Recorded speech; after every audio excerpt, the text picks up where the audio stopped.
This state is stalled, in my opinion, and it needs a breakthrough with the intelligence that a Peter can bring to it. If we have a governor whose agenda is not the game, but whose agenda is the goals of the people, I think he can appeal to the better spirits of the people at the Capitol. It's not a big government or a little government argument. It is a government that's clear about what it intends to do and knows how it's doing, and it's for betterment of results for people. The mainstream wants someone like Peter Hutchinson. They don't want a politician who's just of the old school. They want someone who is really concerned about how we can build an even greater state. I think that's some of where the independent party has its strength, is that they're saying you can have economic stability without being a Republican, and you can have some liberal ideologies without buying into the I don't see anything, nothing's happening, and you can be concerned and caring about people. At the same time, you don't have to pick. If you just look at the political parties, the Democrats and the Republicans might both be against him, but I don't think it's going to matter, because he will put the proposals out there. He will work with people who want to get things done. He will be respectful of the legislature and of legislators, but not deferential.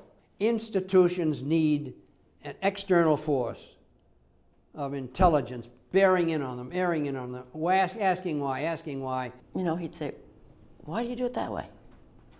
He made people think about what they were doing and how they were doing it, and ended up having them do things much better, much more efficiently.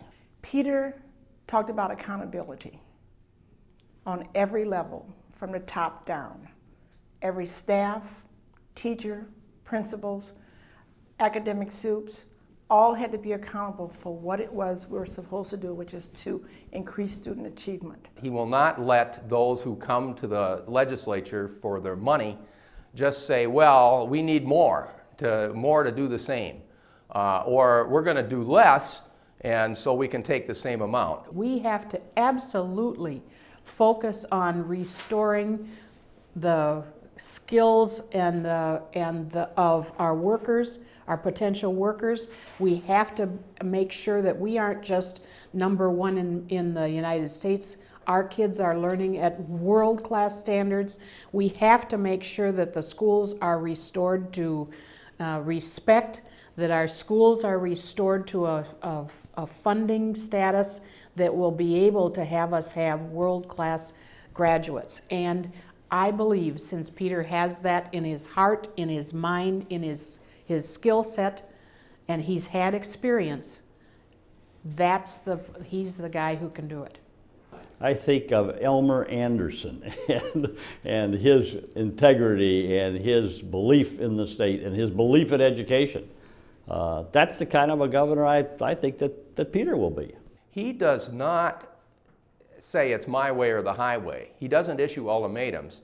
What he does is he charts a direction. He knows what the direction ought to be, and then he works with people to enable them to go in that direction. He engages with you, he listens, which is really important these days. Most people are staying there and are thinking of something else. Peter listens and engages in conversation with you, so he makes you feel valued, and I like that. He's very self-effacing. He's not, full of himself. He doesn't think that he's the best thing, since toast. Peter's door was always open. And I'm quite confident that not only can Peter help us think through to new ways for the state of Minnesota, but this guy's going to surround himself with people who are as eager to make a difference as is he, and it'll be gangbusters.